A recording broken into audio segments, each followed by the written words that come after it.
আসসালামু আলাইকুম, BD tutorial পয়েন্টের পক্ষ থেকে আপনাদের স্বাগতম। আজকের পর্বে আমরা আবারও বিকাশের কিছু টিপস নিয়ে হাজির হলাম।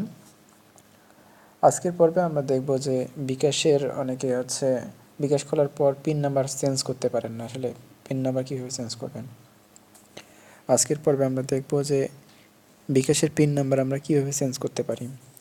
তো চলুন কথা না বাড়িয়ে আমরা শুরু করি। আমি প্রথমে ডায়াল অপশানে যাচ্ছি। ডায়াল অপশানে গিয়ে এখানে বিকাশের যে কোড সেটা আমি ক্লিক করতেছি, ডায়াল করছি 2 নম্বর সিম আমার। তো এখানে দেখুন যে আমাদের মাই বিকাশ 7 নম্বর অপশন, 7 নম্বরে ক্লিক করছি।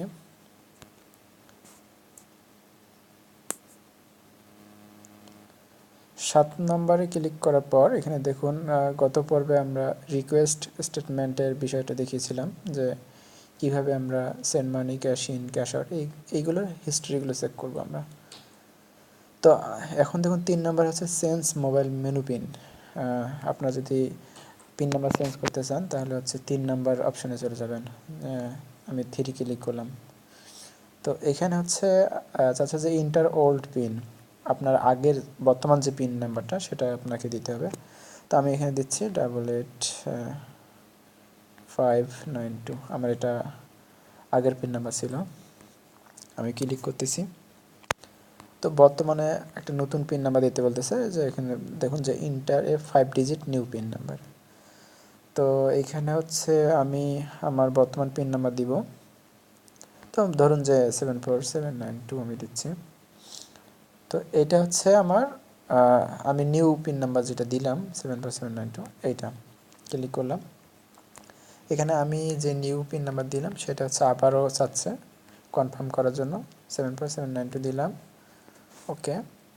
দেওয়ার পর এখানে দেখা যাচ্ছে sorry too frequent PIN change request, please try again later. তো এখানে আপনাদের পিন নাম্বারটা অলরেডি চেঞ্জ হয়ে যাবে। এখানে আমি আসলে এখনই পিন নাম্বার চেঞ্জ করলাম, কারণ গত পর্বে আমি টিউটোরিয়ালের মাঝে দেখিয়েছি আমার 74792 আমার পিন নাম্বার। সো এখন আমি আমার পিন নাম্বার এই মুহূর্তে চেঞ্জ করতে পারতেছি না। তো আপনারা যেভাবে দেখালাম এইভাবে আপনাদের পিন নাম্বার চেঞ্জ করতে পারবেন। তো ওই লাস্ট স্টেপ পর্যন্ত আপনাদের দেখালাম। তো আপনাদের চেঞ্জ হয়ে যাবে পিন নাম্বার। তো এই হলো পদ্ধতি। তো ভালো থাকবেন সবাই, আসসালামু আলাইকুম।